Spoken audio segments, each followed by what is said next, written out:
What do buyers actually look when purchasing a home? ¿Estás pensando, what exactly are buyers looking for? You know? Like my agent told me, the pictures, the videos, the staging. What exactly are they looking for? Because honestly, it's not always what people think. A lot of sellers think buyers only care about granite countertops. A lot of sellers think that buyers care about crazy, custom cabinetry, countertops, granite countertops, expensive furniture, or crazy luxury finishes. That's not completely true. They do factor in, but it's not the truth. But after touring homes, talking to buyers, working with sellers, and being inside all kinds of properties here in Texas, owner finance, or just traditional sales, I realized something. It's not what it seems, you know? Alright, to give you a quick summary, people usually decide emotionally first. They buy with emotion, and then they reason with logic. So, some homes look perfect online. Some homes look perfect online and sit on the market forever. So in this video, I want to talk about what buyers actually look for when buying a home. And honestly, if you're planning to buy or sell in Texas, this is going to help you understand the market way better. We don't expect you to understand the market. That's a real estate agent's job or an investor's job, but these are just some tips. Alright, the very first thing buyers notice, it's not always the price. It's the feeling, it's the vibe. Pricing is very important when selling a house. But like I said, people buy with emotion, so it's not just the price, it's about the feeling. The feeling they get when they see the photo on the MLS, on whatever portal realtor sends them, like, hey, check this picture out. The first picture, second, third, and probably the fourth and fifth. Those were the most important photos. If you're selling by yourself or sell by owner, make sure those are great. Okay, and talking about feeling, how the house feels, how the house makes them feel within the first 30 seconds, it's how they will react to it in either a positive or negative way. Now, how do you make them think positive? Let's talk about more in person. Let's say someone's hosting an open house in that property on your house. Make sure it's clean, it smells good, everything's decluttered, lighting is perfect, not a lot of distractions. You know, when somebody goes to a house, they want to envision themselves already living there. Right? Like, you gotta make sure the house isn't too personalized to the current owner. You just gotta make sure that the house is neutral. Okay, just make sure the house is neutral. You don't have your family pictures framed or like your achievements and stuff. Because some people get offended for some reason or they just back out. Okay. Anyways, that's something a lot of people underestimate. Real estate is emotional, especially for first-time buyers or people going through a divorce. Or just people, you know, everyone's emotional. I'm emotional sometimes. Buyers want to feel peace. Who doesn't want to feel peace, right? Comfort, security, excitement, adrenaline, ecstasy. The emotional reaction happens fast. And the crazy thing is, most buyers don't even realize they're doing it. But subconsciously, they're already deciding, hey, can I see myself in this house or not? Or no, I'm not gonna buy, on to the next. That easy. And it depends. I mean, some buyers are very hard-headed, some are very emotional, some are very statistical. It just depends on the person, but at the end of the day, like, no house is perfect. It's only perfect for the right eyes of the right buyer.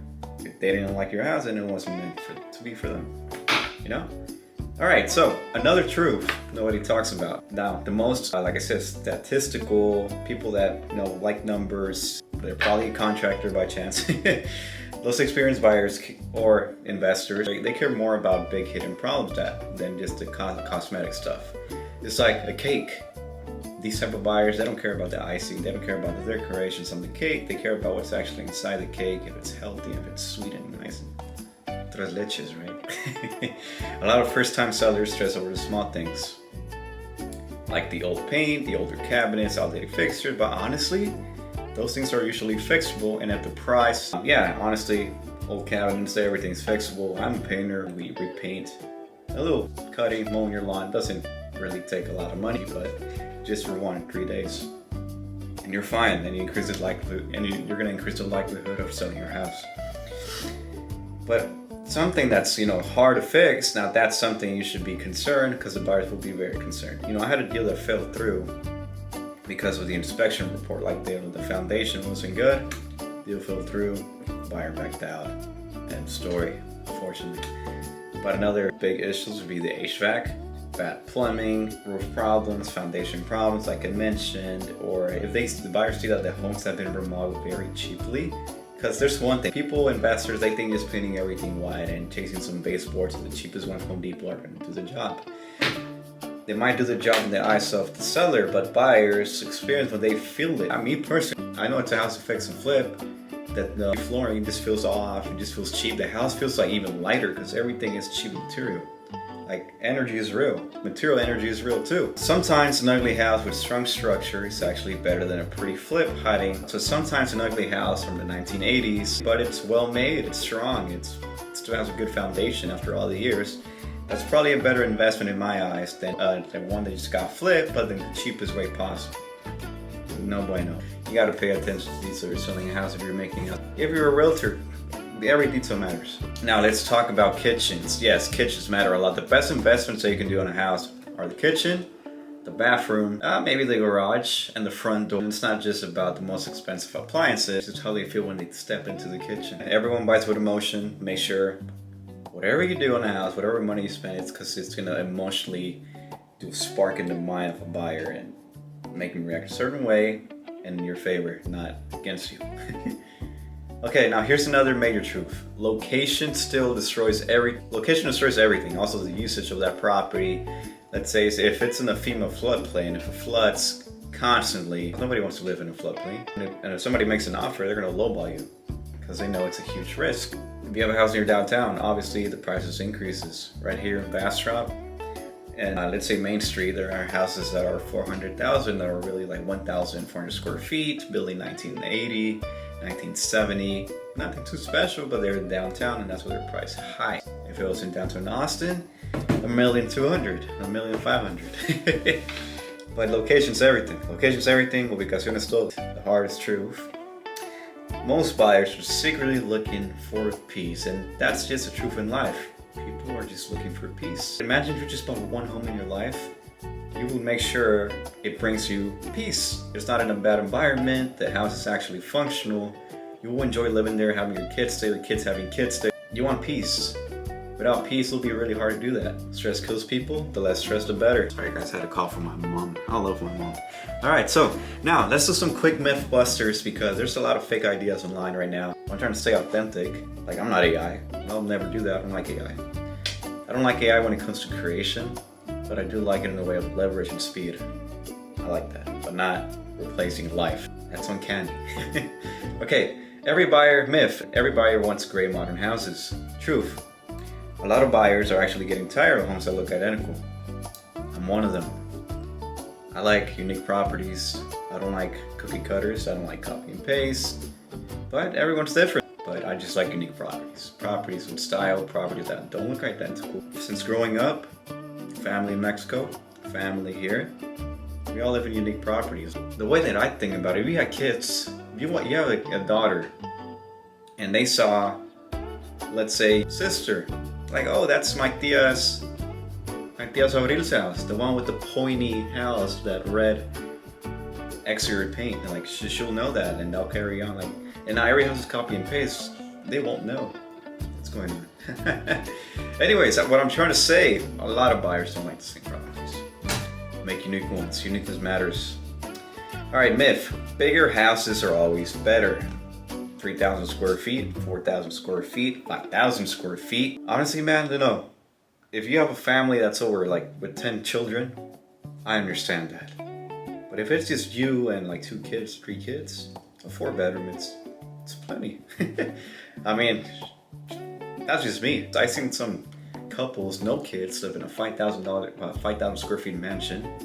Good for them. Like, they don't even know half of their rooms in the house. Because they get home and they might not even cook in the kitchen. Then they go to their main bedroom, or they're off. They're cleaning later to clean the house, and that's it. That's weird, man.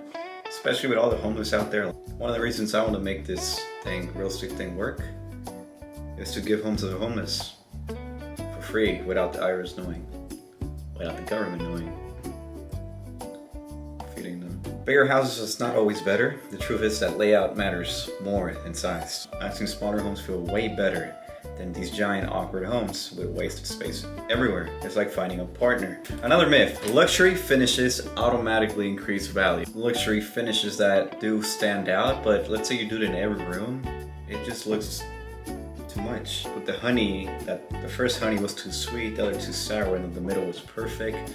That's exactly what it takes in homes. A home might be too big, too much. other one too small or not enough improvements, and there's one that's just perfect in any way. It all depends on the buyer. The truth is that cheap fake luxury can actually hurt them. So make sure if you're doing something that's, you know, a bit higher level, that it's intentional and done right. You don't want it to look cheap. Not at all. Another myth, perfect homes always sell fast. That's a myth. The truth is that pricing, presentation, marketing, and emotional connection matter more than perfection. Always, 100%, especially the pricing, the presentation, the curb appeal, the marketing done on the home, and emotional connection. But time also kills deals if you wait too long. So make sure whoever you hire is quick, they know what they're doing, and they're not here to waste time, and that you're a reasonable seller. You actually have a reason to sell, and you're not just testing the waters. Because if you do that, you're just wasting everyone's time. Another myth, buyers only care about the home itself. The truth is they care about how life feels inside the home. That's the truth. It's all about feelings. This whole video is about feelings. And so just to conclude this video, at the end of the day, real estate's way more emotional than people. Just like any purchase is emotional. But then you're reasoning with logic at the end.